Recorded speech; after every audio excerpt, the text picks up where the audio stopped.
L'abeille domestique, notre ami, notre allié. Une série documentaire réalisée et présentée par Aurélien Haussé.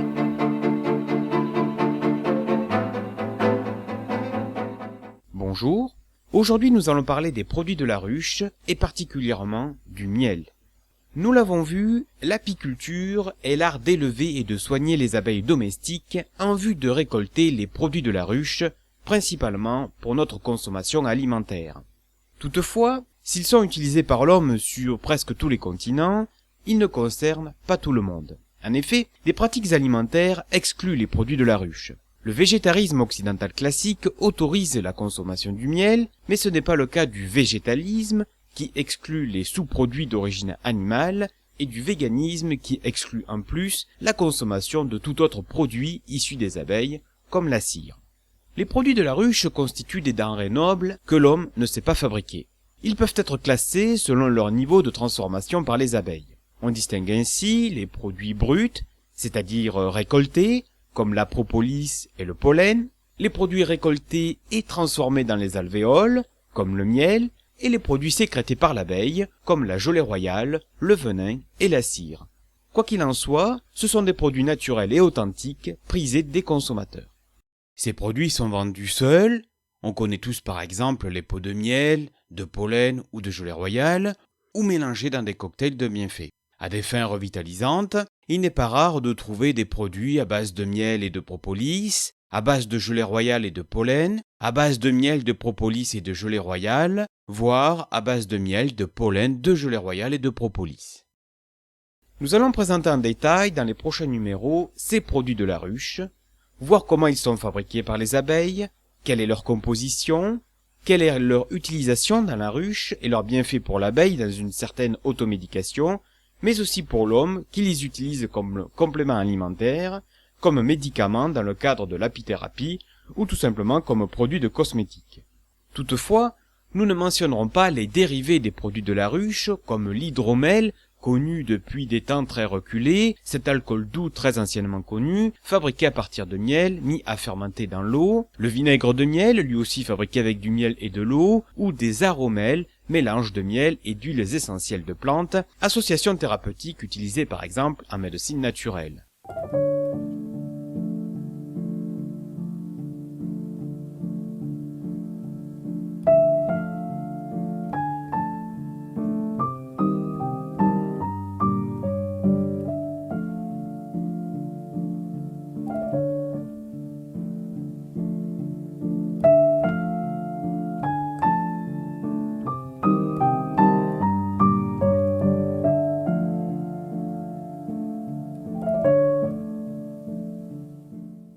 Le miel est une substance sirupeuse et saturée en sucre, plus ou moins épaisse, de couleur blanche, ambrée ou brune foncée. Le miel est produit par les ouvrières. Il résulte de la transformation du nectar des fleurs par des réactions enzymatiques.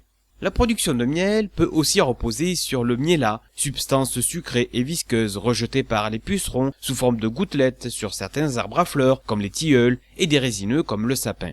Lors du butinage et après aspiration, le nectar est stocké dans le jabot, petite poche située après l'œsophage que nous avons déjà mentionné. C'est à ce niveau que commence alors l'élaboration du miel grâce à l'action d'une enzyme particulière, l'invertase, décrite pour la première fois par le chimiste français Marcellin Berthelot en 1860.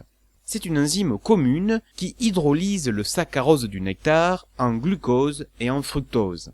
De retour à la ruche, à moins qu'elle ne l'ait consommé, la butineuse transmet le nectar prédigéré directement à une ouvrière dite receveuse dans la ruche. C'est le phénomène de trophalaxie, c'est un échange également observé chez les fourmis. La receveuse régurgite et réingurgite à son tour ce nectar transformé, encore riche en eau, pour compléter tout simplement le processus de digestion des sucres. Ceci dure quelques minutes. Au final, la substance obtenue est stockée dans les alvéoles, où là, les ventileuses font entrer de l'air grâce à leur battement d'ailes pour assécher la ruche. Elles réduisent ainsi l'eau contenue dans la substance sucrée à moins de 20%, sans quoi le futur miel risque de fermenter. Après ces réactions enzymatiques, et surtout cette déshydratation, le nectar devient miel. Le miel est trop visqueux pour permettre le développement de bactéries et pas assez humide pour favoriser le développement des levures et des champignons.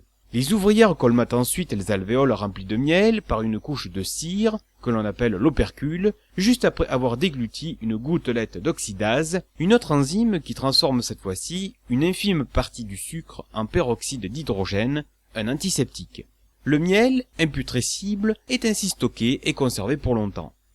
Pour remplir un pot de 1 kg de miel, les butineuses doivent récolter près de 3 kg de nectar, visiter près de 20 millions de fleurs et parcourir près de 40 000 kilomètres. Ceci représente près de 14 000 heures de travail. Il s'agit d'une moyenne. D'après les calculs du biologiste Bernd Heinrich, un pot de 500 g de miel de trèfle représente la quintessence du nectar fourni par environ 8,7 millions de fleurs. De plus, il faut savoir que plusieurs travaux de recherche démontrent que les butineuses ne vont en moyenne jusqu'à 1,5 km de leur ruche pour récolter du nectar.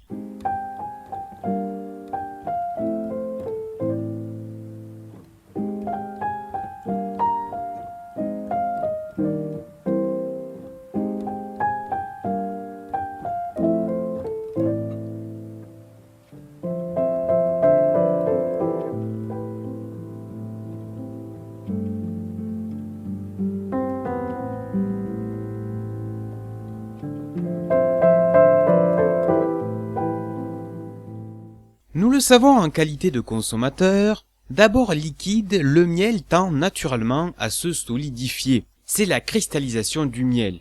Ceci se passe sur notre étagère, mais également au sein de la ruche. En fait, les sucres dissous se solidifient.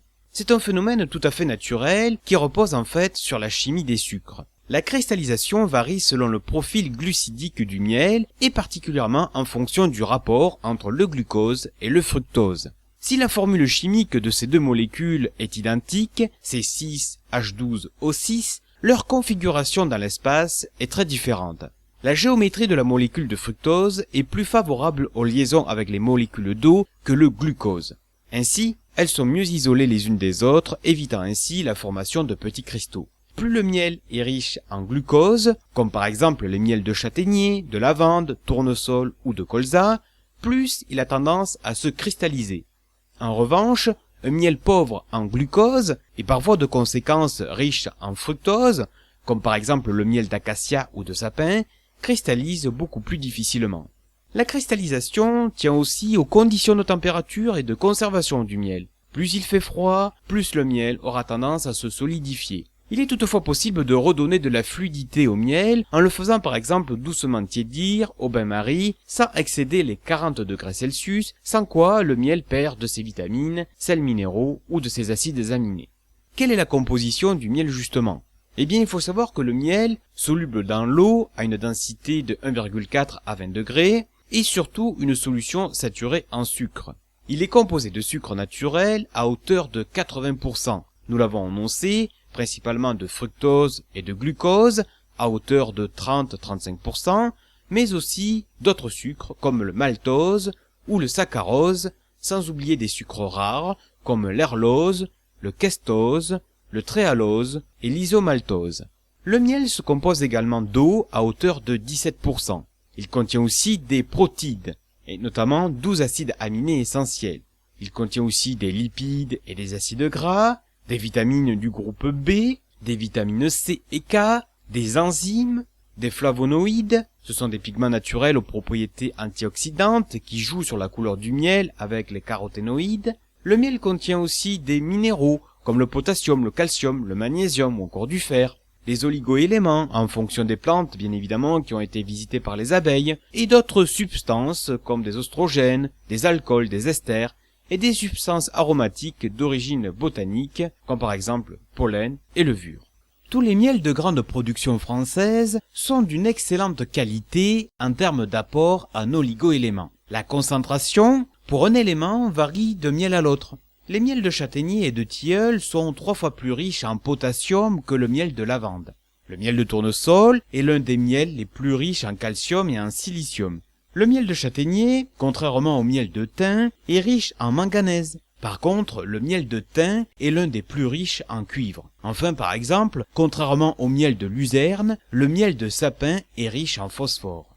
Il faut savoir que le miel apporte les glucides aux abeilles, c'est-à-dire la source d'énergie. Avec le pollen, il constitue la principale réserve de nourriture pour les périodes de mauvais temps, dont en hiver, puisque l'abeille n'est pas un insecte qui entre en diapause, comme par exemple les papillons.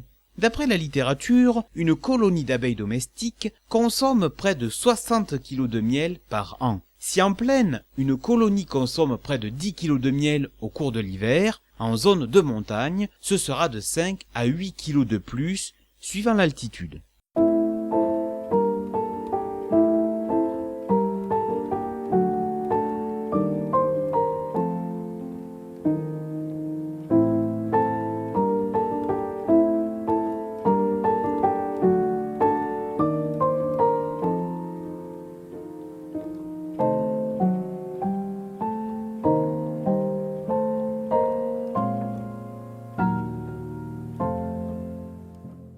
Nous le remarquons, il existe une grande diversité de miel. La variété des saveurs, les couleurs et les textures des miels reflètent les fleurs et les terroirs où les abeilles butinent. Le miel peut être pâle, avec un arôme délicat comme le miel de lavande, ou teinté de bronze foncé comme par exemple le miel de châtaignier. Le miel de tournesol est coloré d'un jaune vif et éclatant. Le miel d'acacia, à cause de sa richesse en lévulose, conserve éternellement sa fluidité. Plus un miel est foncé, plus sa saveur est prononcée. La coloration du miel est une information visuelle importante car c'est un critère physique dépendant de l'origine du miel, mais aussi un élément sensoriel qui détermine en partie le choix du consommateur. Un miel de lavande d'un apiculteur peut ne pas avoir tout à fait la même couleur que le miel de lavande d'un apiculteur situé à 50 km de celui-ci. Ici, plusieurs paramètres peuvent entrer en ligne de compte. Les deux ruchers peuvent avoir un environnement floral différent. Certains pollens peuvent altérer la couleur du miel, ou d'autres nectars récoltés en même temps par les abeilles peuvent avoir une incidence sur la couleur finale du miel. Le type d'abeille utilisé peut aussi avoir son influence. Par exemple, Apis mellifera mellifera récolte une mielée d'acacia moins pure que Apis mellifera caucasica. Enfin, en ce qui concerne la couleur du miel, il faut savoir qu'elle peut reposer sur les conditions d'éclairage, sur notre perception visuelle, mais avant tout sur les propriétés physiques du miel, à l'état liquide ou cristallisé, avec plus ou moins de cristaux de sucre, et donc sur le jeu de la réflexion de la lumière, en sachant que le miel transmet les longueurs d'onde les plus élevées, à savoir le jaune, l'orange et le rouge. L'apiculture distingue aussi les miels monofloraux et polyfloraux. En fait, quand un miel est issu du nectar d'une espèce végétale unique ou prépondérante, on le qualifie de miel monofloral. Il faut savoir qu'on dénombre plus de 300 miels monofloraux différents, comme le miel d'acacia, de lavande, de tournesol, de châtaignier ou de bruyère. Un miel polyfloral, ou miel toute fleur entre guillemets, est un miel issu d'un ensemble de nectars de diverses espèces végétales. Pour terminer, abordons le sujet de l'analyse pollinique. En fait, avant d'inscrire le nom d'une fleur sur ses peaux, l'apiculteur doit faire analyser son miel pour confirmer la dominance de son pollen. C'est l'analyse pollinique réalisée par un laboratoire spécifique. Cette analyse repose tout simplement sur l'identification des pollens par des palynologues érudits qui parviennent à distinguer et à reconnaître les différents grains sous microscope en fonction de leur forme, de leur taille ou de leur apparence.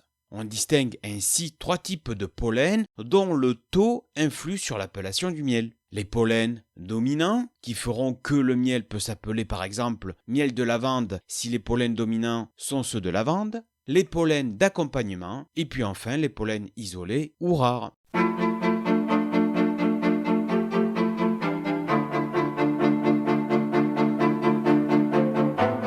C'était l'abeille domestique, notre ami, notre allié. Une série documentaire réalisée et présentée par Aurélien Hosset.